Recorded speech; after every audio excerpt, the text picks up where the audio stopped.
Chennai silks கட்டிடத்தின் உட்பகுதி இடிந்து விழுந்துள்ளது. 24 மணி நேரமாக கொழுந்துவிட்டு எரியும் தீயை கட்டுப்படுத்த முடியாமல் வீரர்கள் திணறி வருகின்றனர். இதனால் தீநகரில் நொடிக்கு நொடி பரபரப்பு அதிகரித்துள்ளது. இது தொடர்பான நேரலை தகவல்களை அங்குள்ள எமது செய்தியாளரிடம் கேட்கலாம். வணக்கம் தங்கமணி, தற்பொழுது தீ விபத்துக்குள்ளான கட்டிடம் எப்பொழுது இடிந்து விழ ஆரம்பித்தது? அது குறித்து விரிவான தகவலை பதிவு செய்யுங்க. 26 மணி நேரமாக எரிந்து கொண்டிருக்கின்ற சென்னை சில்க்ஸின் கட்டிடம் இன்று அதிகாலை 3:15 மணி அளவில் திடீரென ஒரு அதிர வைக்கும் சத்தத்துடன் இடிந்து விழுந்தது. அதாவது நேற்று அதிகாலை 4 மணிக்கு இந்த கட்டிடத்தின் அடித்தளத்தில் தீ பற்றியது. அந்த தீ மளமளவென பரவி இந்த கட்டிடத்தின் 7 மாடிகளுக்கும் பரவிவிட்டது. அதன் பிறகு இந்த தீயை அணைப்பதற்காக கடுமையாக தீயணைப்பு படை வீரர்கள் போராடினார்கள். அந்த போராட்டத்துக்கு இடையே 3:15 மணி அளவில் இந்த கட்டடத்தில் இருக்கின்ற 7ஆம் தளம் உடைந்து நொறுங்கியது. அது படிப்படியாக 6, 5, 4 என்று அந்த 4 தளங்களும் அதிரடியாக இடிந்து நொறுங்கியது. அதாவது இந்த கட்டிடத்தின் நடுப்பகுதி இடிந்து நொறுங்கி இருக்கிறது. அந்த காட்சிகளை நேரடியாக பார்க்கலாம். முழுமையாக இந்த கட்டிடத்தின் மிக முக்கியமான பகுதியாக இருக்கக்கூடிய மைய பகுதியாக இருக்கக்கூடிய அந்த நடுப்பகுதி முழுமையாக உடைந்து நொறுங்கி இருக்கிறது, இடிந்து விழுந்திருக்கிறது. 4 மாடிகள், நமக்கு தெரிந்து 4 மாடிகள் இடிந்து விழுந்திருக்கிறது. 4 மாடிக்கு கீழே நாம் பார்க்க முடியாத அளவுக்கு இன்னொரு சிறிய கட்டிடம் ஒன்று இருக்கிறது. அது அந்த கட்டிடம் இருக்கின்ற காரணத்தினால் இன்னும் கட்டிடமானது கீழே தரைத்தளம் வரைக்கும் சரிந்திருக்கிறதா அல்லது 4 மாடியுடன் நிற்கிறதா என்று தீயணைப்பு வீரர்களுக்கே அந்த தகவல் தெரியவில்லை. எனவே ஒரு 4 மாடி கட்டடம் நான் பார்த்தவரையில் 4 மாடி கட்டடங்கள் அப்படியே இடிந்து நொறுங்கி இருக்கிறது. அந்த கட்டிடத்தை பார்க்கலாம். கான்கிரீட் சுவர்கள் தீக்கரையாகி தீயில் வெந்து அந்த தீயின் அனல் தாங்காமல் கான்கிரீட் சுவர்கள் உடைந்து நொறுங்கி இருக்கிறது. 26 மணி நேரமாக இருந்த அந்த வெப்பம் தாங்க முடியாமல் இந்த கட்டிடமானது தற்போது உருக்குலைந்திருக்கிறது. இந்த கட்டிடத்தின் பின்புறமாகத்தான் நாம் இருக்கின்றோம். முன்புற காட்சிகளும் நமது இன்னொரு ஒளிப்பதிவில் பார்த்து கொண்டிருக்கலாம். இந்த பின்புறமாக பார்த்தோம் என்றால் இந்த சுவர் எந்த அளவுக்கு விரிசல் விட்டிருக்கிறது என்பதை பார்க்கலாம். முழுமையாக இந்த சுவர் முழுவதும் பின்னணியில் பார்க்கும் பொழுது அனைத்து பகுதிகளிலும் அந்த விரிசல்கள் காணப்படுகிறது. எனவே 3:15 மணி அளவில் இந்த கட்டடமானது உருக்குலைந்து இந்த நடுப்பகுதி இடிந்து நொறுங்கியது. நிறைய துணிகள், அதே போல நிறைய கிஃப்ட் பொருட்கள் என்று எண்ணற்ற, அதே போல குடோனில் வைக்கப்பட்ட துணிகள் என்று நிறைய பொருட்கள் உள்ளே இருந்த காரணத்தினாலும், அதே போல இந்த உள் அலங்காரங்கள் அனைத்தும் பிளாஸ்டிக் பொருட்களால் செய்யப்பட்டிருக்கிறது. அலங்கார பொருட்கள், ஷோகேஸ்கள் எல்லாம் பிளாஸ்டிக் பொருட்களால் செய்யப்பட்டிருக்கிறது. அதே போல தர்மாக்கோல் போன்ற பொருட்களை கொண்டு ஃபால் சீலிங் எல்லாம் அமைக்கப்பட்டிருக்கிறது. அந்த பொருட்கள் எல்லாம் எரிந்து நாசமாகி இருக்கிறது. தீயணைப்பு படை வீரர்களால் உள்ளே செல்ல முடியவில்லை. அவர்கள் முன்புறமும், இந்த சென்னை சில்க்ஸின் கட்டிடத்தின் முன்புறமும் பின்புறமும் ஸ்கைலிப்ட் என்று சொல்லக்கூடிய நகரும் ஏணி, உயர் ரக நகரும் ஏணியின் உதவி கொண்டு தண்ணீரை பீச்சி அடித்து தீ அணைத்தனர். 2 புறமும் அந்த வேலையை செய்தார்கள், பின்புறமும் முன்புறமும் செய்தார்கள். இருந்தாலும் இந்த முயற்சி அவர்களுக்கு ஓரளவு கை கொடுத்திருக்கிறது. ஆனால் இந்த கட்டிடமானது தீப்பிழம்பின் கோரம் காரணமாக அந்த நடுப்பகுதி இடிந்து நொறுங்கியது. இன்று அதிகாலை 3:15 மணிக்கு நிறைய பேர் இது எப்போ விழுமோ, பில்டிங் விழுந்துருமோ, ரொம்ப இடியும் நிலையில் இருக்கு அப்படின்னு நிறைய பேர் எதிர்பார்த்துட்டு இருந்தாங்க. அதே போல இடிந்து நொறுங்கியது. ஒரு 85% வேலைகள், தீகள் அணைக்கப்பட்டு விட்டதாக தீயணைப்புத்துறை சார்பில் நமக்கு நேற்று நள்ளிரவு 1 மணி அளவில் நமக்கு தகவல் சொன்னாங்க. தீயை கட்டுக்குள் கொண்டு வந்துட்டோம், ஆனால் மேற்கொண்டு பரவாமல் இருக்கிறதுக்கான தடுப்பு நடவடிக்கைகள் இருக்கிறோம். கட்டிடம் இடியும் அபாயத்தில் இல்லை என்றும் ஒரு தகவல் சொன்னாங்க. ஆனால் இந்த வெப்பம் தாங்க முடியாமல் கட்டிடமானது இடிந்து நொறுங்கி இருக்கிறது. தற்போது தீயின் அளவு என்பது கட்டிடம் முழுவதும் குறைந்திருக்கிறது. நேற்று முழுவதும் இருந்த அளவுக்கு தற்போது தீ இல்லை. தீயானது முழுமையாக அடங்கி இருக்கிறது என்றே சொல்லலாம். ஆங்காங்கே உள்ளே ஒரு சில இடங்களில் எரிந்து கொண்டிருக்கிறது. ஆனால் தற்சமயம் இந்த பணியை நிறுத்தி வைத்திருக்கிறார்கள். அதாவது தீயை அணைக்கும் பணியை நிறுத்தி வைத்திருக்கிறார்கள். ஏனென்றால் தீயை அணைக்கும் பணியை செய்து கொண்டிருக்கும் போதே இந்த கட்டிடமானது இடிந்து விழுந்தது. அதன் காரணமாக தற்காலிகமாக இந்த வேலையை தீயணைப்பு படை வீரர்கள் தங்கள் பாதுகாப்புக்காக நிறுத்தி வைத்திருக்கிறார்கள். இவர்கள் ஒரு உத்தியை கையாண்டு இந்த பணியை செய்தார்கள். அதாவது கட்டிடம் இடிந்துவிடக்கூடாது, மற்றவர்களுக்கு எந்த விதமான ஆபத்தும் வந்துவிடக்கூடாது என்பதற்காக கட்டிடத்தின் முன்புறம் மற்றும் பின்புறம் என்று அவர்கள் எடுத்துக்கொண்டார்கள் தண்ணீரை பீச்சடிப்பதற்காக. ஏனென்றால் நாலாபுறமும் தண்ணீர் அடிக்கும் பொழுது கட்டிட சுவர்கள் ஈரமாகிவிடும். ஈரமானால் கட்டிடம் உருக்குலைந்து திடீரென விழுவதற்கான வாய்ப்பு இருக்கிறது என்று அவர்கள் முன்னாடியே அவர்கள் கணித்திருக்கிறார்கள். அதன் காரணமாகத்தான் பின்புறமும் முன்புறமும் மட்டும் அவர்கள் தண்ணியை பீச்சடித்து கொஞ்சம் கொஞ்சமாக தீயை கட்டுப்படுத்தினார்கள். அதே போல இந்த தீயை ஒட்டுமொத்தமாக அணைக்க முடியாது, ஏனென்றால் உள்ளே செல்ல முடியாது. எனவே அதுவா அணைந்தால்தான் உண்டு. மேலும் பரவாமல் தடுப்பதற்கான நடவடிக்கையை மட்டும் அவர்கள் எடுத்தார்கள். இந்த நிலையில்தான் இந்த நடுப்பகுதி மிக மோசமாக இடிந்து நொறுங்கி இருக்கிறது. அந்த சென்னை சில்க்ஸ் கட்டிடத்துக்குள் இருந்த அனைத்து பொருட்களும் எரிந்து நாசமாகி இருக்கிறது. பல நூறு கோடிகள் சொத்து மதிப்புள்ள இந்த கட்டிடமும் அதுக்குள் இருந்த பொருட்களும் சேலைகள் மற்றும் துணிகள், அதாவது ஆண்கள் பெண்கள் மற்றும் சிறுவர்கள் என அனைத்து தரப்பினருக்குமான ஆடைகள் மற்றும் முதல் தளத்தில் தங்க நகை கடை செயல்பட்டு வந்திருக்கிறது. அந்த தங்க நகையெல்லாம் உருகி இருக்கிறது, உருகி அனைத்தும் சாம்பலாகி இருக்கிறது. அந்த மாதிரியான ஒரு நிலை தான் தற்போது ஏற்பட்டிருக்கிறது.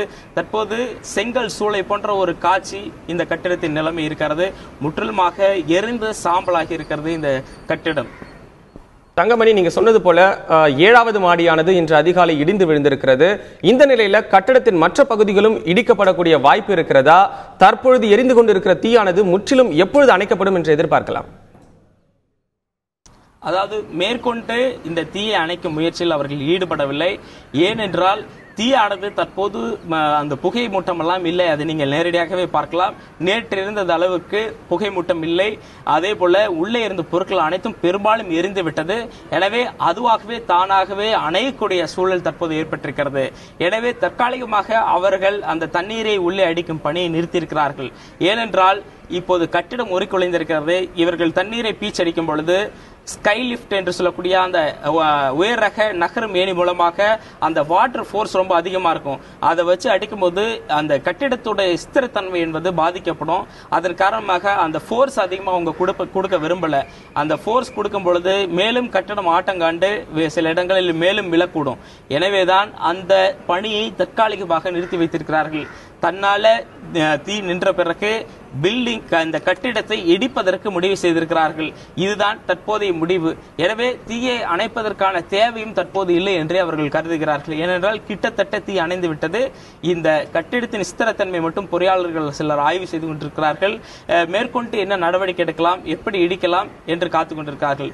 எனவே தீயை அணைக்கும் பணி என்பது பெரும்பாலும் முடிந்துவிட்டது என்றே சொல்லலாம். ஒரு 90% மேல் அந்த தீயை அணைக்கும் பணி முடிந்துவிட்டது. உள்ளே இருக்கின்ற தீப்பிழம்புகள்லாம் தானாகவே இன்னும் சில மணி நேரங்களில் அணைந்துவிடும் சூழல் தற்போது இருக்கிறது. தங்கமணி, சென்னை சில்க்ஸில் ஏற்பட்டுள்ள இந்த தீ விபத்தை அடுத்து அங்கு என்னென்ன பாதுகாப்பு நடவடிக்கைகள் மேற்கொள்ளப்பட்டுள்ளன, அது குறித்து சொல்லுங்க. இந்த சென்னை சில்க்ஸ் கட்டடத்தின் சுற்றிலும் ஒரு அரண் போல, ஒரு பாதுகாப்பு அரண் போல காவல்துறையினர் ஏற்பாடு செய்திருக்கின்றனர். பொதுமக்களை இந்த பகுதிக்குள் நுழைவிடாமல் அவர்கள் தடுத்திருக்கிறார்கள். அதே போல அக்கம் பக்கத்தில் இருப்பவர்களுக்கு அறிவிப்பு வெளியிட்டிருக்கிறார்கள். இந்த பகுதி அபாயகரமான பகுதி, யாரும் இந்த பகுதிக்குள் வரக்கூடாது என்று மிக தெளிவாக தெரிவித்திருக்கிறார்கள். எனவே அதே போல இங்கே மருத்துவ முகாம்கள் அமைக்கப்பட்டிருக்கிறது. மூச்சு திணறல் போன்ற விஷயங்கள் ஏற்பட்டால் அவர்களுக்கு சேவை வழங்குவதற்காக மருத்துவ முகாம்கள் அமைக்கப்பட்டிருக்கிறது. போக்குவரத்து மாற்றி அமைக்கப்பட்டிருக்கிறது. இந்த பகுதி முழுவதும் கோடம்பாக்கத்திலிருந்து டி நகர் வரையும் வரக்கூடிய அந்த மேம்பாலம் முடக்கப்பட்டிருக்கிறது. மேம்பாலத்தில் எந்த விதமான பணிகளும் நடைபெறவில்லை. யாரும் அந்த போக்குவரத்து செல்லவில்லை. அதேபோல GN செட்டி ரோடு மற்றும் வெஸ்ட் மாம்பலத்திலிருந்து வரக்கூடிய சாலைகள் அனைத்தும் முடக்கப்பட்டிருக்கிறது. தற்போது டி நகர் முடங்கி இருக்கிறது. இந்த கட்டிடத்தின் தீக்கரையால் டி நகர் முடங்கி இருக்கிறது. வணிக வளாகம், சுறுசுறுப்பான வணிக வளாகம் தற்போது முடக்கப்பட்டிருக்கிறது. உங்கள் விரிவான தகவலுக்கு நன்றி தங்கமணி. சென்னை சில்க்ஸ் கட்டிடத்தில் தீ விபத்து தொடர்ந்து 26 மணி நேரமாக தீயணைப்பு வீரர்கள் போராடி வருகின்றனர். இன்று அதிகாலை 7வது மாடியானது இடிந்து விழுந்துள்ளது. இதனை அடுத்து சென்னை சில்க்ஸ் கட்டிடத்தின் உட்பகுதி இடிந்து விழுந்துள்ள நிலையில் கட்டிடத்தின் வலது பக்கத்தில் ஏற்பட்டுள்ள பாதிப்பு குறித்து அங்குள்ள எமது செய்தியாளர் மகேஷிடம் கேட்கலாம். வணக்கம் மகேஷ், சொல்லுங்க, கட்டத்தோட வலது பக்கம் எந்த நிலைமையில இருக்கு? அங்கு தீ குறைஞ்சிருக்கா? இன்று நள்ளிரவு சுமார் அதிகாலை 3 மணி அளவில் இந்த கட்டிடத்தின் வலது புறமானது மளமளவென்று சரியந்து விழுந்தது. இதன் காரணமாக சுமார் 5 மாடிகள் வரை அந்த விழுந்தது. எனவே இந்த பகுதியில் தற்பொழுது அபாயகரமான பகுதியாக காணப்படுகிறது. எனவே இந்த கட்டிடம் முழுவதும் பலவீனமாக காணப்படுகிறது. எந்நேரமும் இந்த கட்டிடமானது தரைமட்டம் ஆகக்கூடிய சூழ்நிலையே இங்கே காணப்படுகிறது.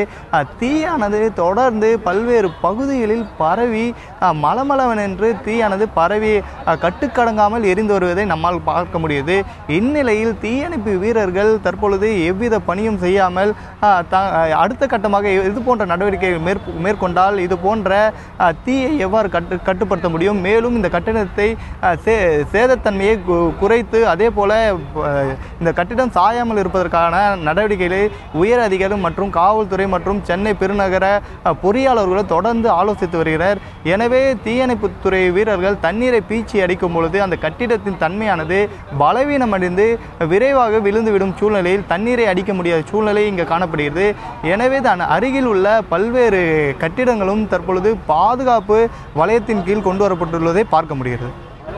மகேஷ், நீங்க இருக்கக்கூடிய கட்டிடத்துடைய வலது பக்கத்துல எத்தனை மாடி இடிஞ்சு விழுந்திருக்கு? அந்த பகுதியில் தீயணைப்பு பணிகள் தொடர்ந்து நடைபெற்று வருகிறதா? நாம் இருக்கும் பகுதியானது சுமார் வலது பக்கமாக உள்ளது. இது சுமார் 7 மாடிகளை கொண்ட இந்த கட்டிடத்தில் சுமார் 5 மாடிகளானது மளமளவென சரிந்து விழுந்தது. எனவே தீயணைப்பு வீரர்கள் அருகே உள்ள பல்வேறு கட்டிடங்களுக்கு சென்று அங்கு ஆட்கள் யாராவது உள்ளே இருக்கிறார்களா அவர்களை அப்புறப்படுத்தும் பணியில் தொடர்ந்து ஈடுபட்டு வருகின்றனர். எனவே இங்கு அருகே உள்ள கட்டிடங்களானது துணி கடைகள் அதே போல் தங்கம் மற்றும் வெள்ளி வியாபாரம் செய்யக்கூடிய கடைகளாகவே உள்ளது. எனவே அங்கு குடியிருப்பு வாசிகள் யாரும் இருக்க வாய்ப்பு இல்லாத சூழ்நிலையில் மற்ற ஒரு 500 மீட்டர் சுற்றளவில் உள்ள பகுதிகளுக்கு இல்லங்களுக்கு சென்று மக்கள் தொடர்ந்து வெளியேற வேண்டும், அங்கு யாரும் இருக்கக்கூடாது என்ற அறிவுரையை தீயணைப்பு துறையினரும் அதே போல காவல்துறையும் தொடர்ந்து அறிவுறுத்தி வருகின்றனர். எனவே இங்கு பரபரப்பாக காணப்படும் இந்த தியாகராய நகர் பகுதியில் வணிகமானது தொடர்ந்து பாதிக்கப்பட்டுள்ளது.